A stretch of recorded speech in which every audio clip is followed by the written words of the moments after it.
Hi,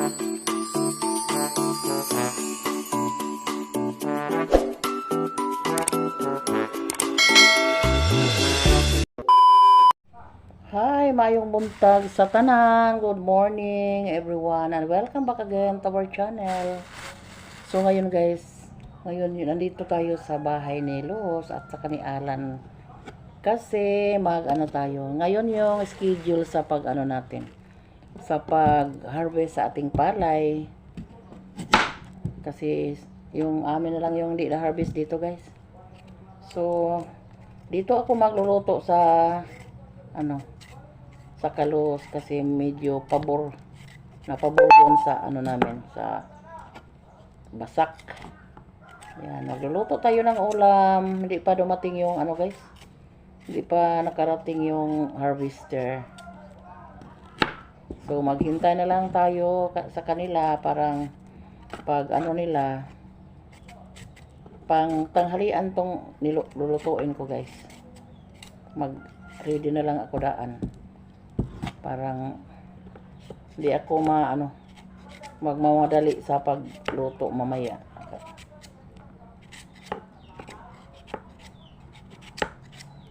Harvester na lang yung pinaano natin guys. Kasi walang yung mga tao. Bala ko pa yung mga tao lang yung paanihin ko. Yung nagbubunot ng bumunot ng punla. So kaso lang mayroon silang ibang schedule na hindi na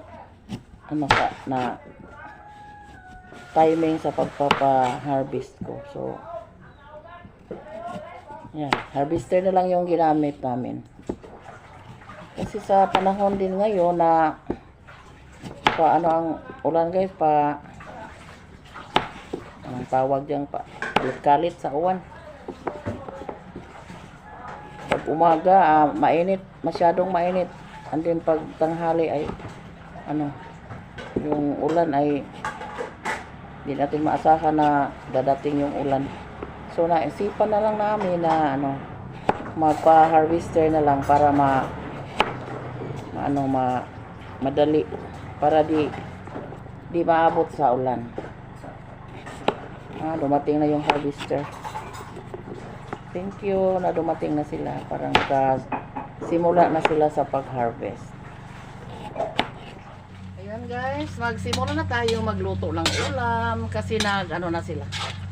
Nagsimula na din sila nag-harvest doon sa ubos, sa palayan. Dito tayo nagluto ngayon sa bagong Luz, sa bagong lutuan ni Luz ng yung dirty kitchen niya. May bago pala siyang lutuan dito sa labas. So dito na lang ako magluto sa labas para guys, hayahay guys ba, din maliwanag din, hindi ta magamit og suga doon sa loob. Dito lang ako luluto guys, kanang gisadong manok lang yung lutuin ko. Pamintang durog lalagyan natin para may sarap yung timpla natin. So pagkatapos nito magpapalambot na tayo kasi medyo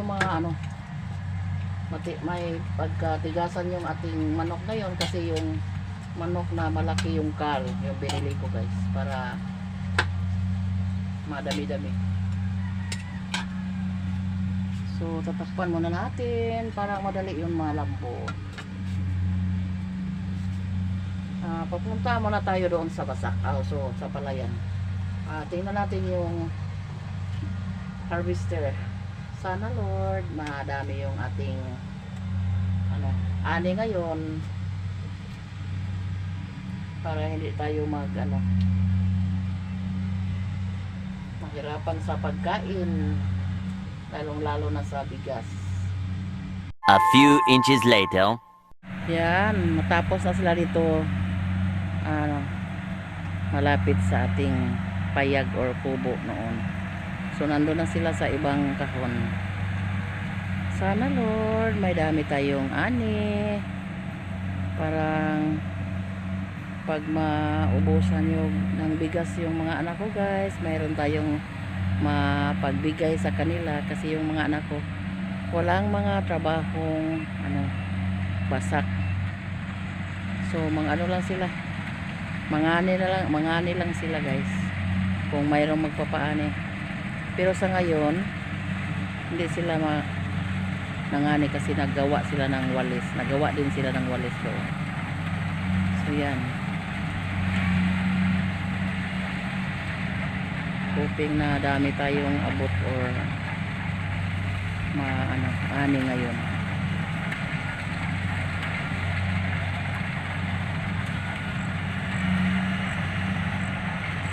Mayroon lang mga sako doon sa gilid ng mga pila-pilan. So kahakutin pa ito ni Rupino, yung pinsan ni Donnie, first cousin ni Donnie, yung sinuhula namin sa paghakot patungong dito sa babaw malapit sa Kaalan, kasi doon sila magpundok o magtapok sa mga sako na may laman na palay. Ilang kaba na ba yan? 1, 2, 3, 4, 5, 6. Nandoon pa sa ibang semento na sa basak. So ako luto ako ng pagkain para sa kanila. Yan. Sana Lord, ako sa iyo, maghingi ako sa iyo ng Lord, panalangin na sana hindi mo muna hindi mo na umulan ngayon, kasi ang panahon ngayon guys paiba-iba. Dito kahapon sa umaga masyadong mainit, pero sa pagka hapon, tanghali hanggang hapon ang lakas-lakas ng ulan. So sana ako sa inyo Lord na panalangin mo na sa amin ngayon na hindi mo na umulan. So thanks God naman kasi may araw ngayon. Kaso lang umaga pa. Kasanayan sa ulan mga bandang 2:00 ng hapon. So siguro matapos na nila ito. Sisilipin muna natin yung ating niluto guys. Yan. Malapit na tayong magkain kasi malapit nang naluto yung ating ulam. Kasi nandito na yung taga-harvester, tapos na sila nag-harvest sa guys, palaya natin. Lagay na lang tayo ng tomato paste, parang mayroong color pa, para din ma-sticky yung ating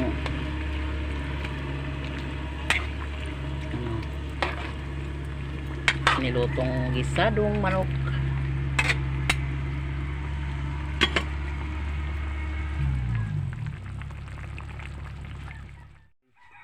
Kamoy nag-harvester sa Kamaragat?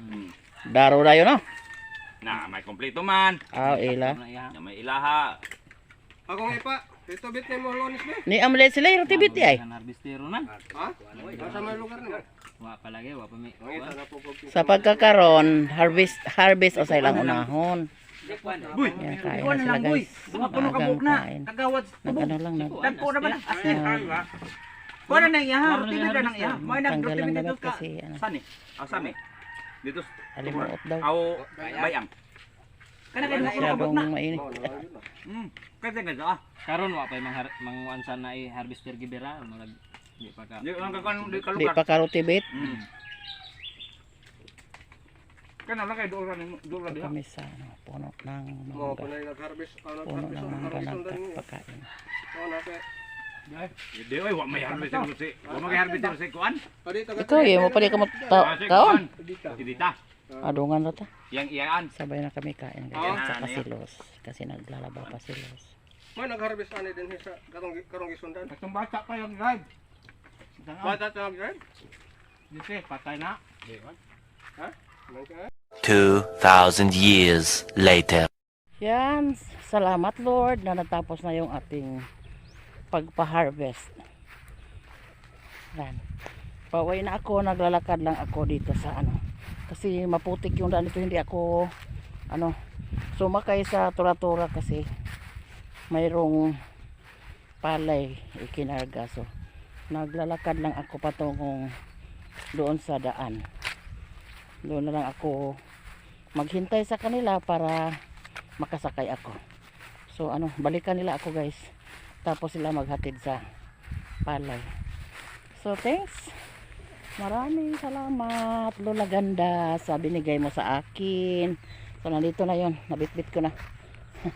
Nabitbit ko na yung binigay mo Lola.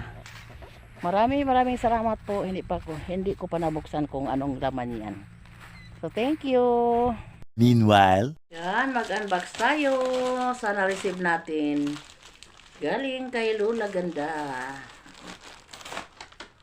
Isa lang ako dito sa bahay ngayon guys kasi nandoon pa sila si Donnie naghakot pa sa palay.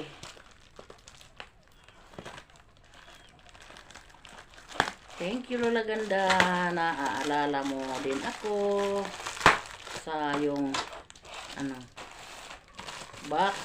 Wow, ano man yan? Fresh Peony Luxury Bar Soap. Ay, at ano guys, I wonder na ano klase ng sabon. Ngayon pa lang ako nakakita ng sabon na ganito. So thank you. May pangalan pa yung ano. Wow, may pangalan pa din. Special kaya yung sa akin para kay Lola. Galing kay Lola. Ano ba ito? Ano ba yun? Tresemme. Siguro yung shampoo. Shampoo pala. Mayroong nakasulat na shampoo.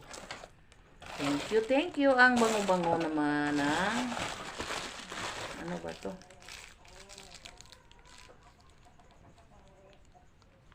Citrus mint. Sabon pala. Thank you Lola sa binigay mo. Tuwang-tuwa ako kahit ako lang mag-isa dito kasi siguro yung mga bata, yung mga apo ko at saka si ate lang. Thank you sa sabon.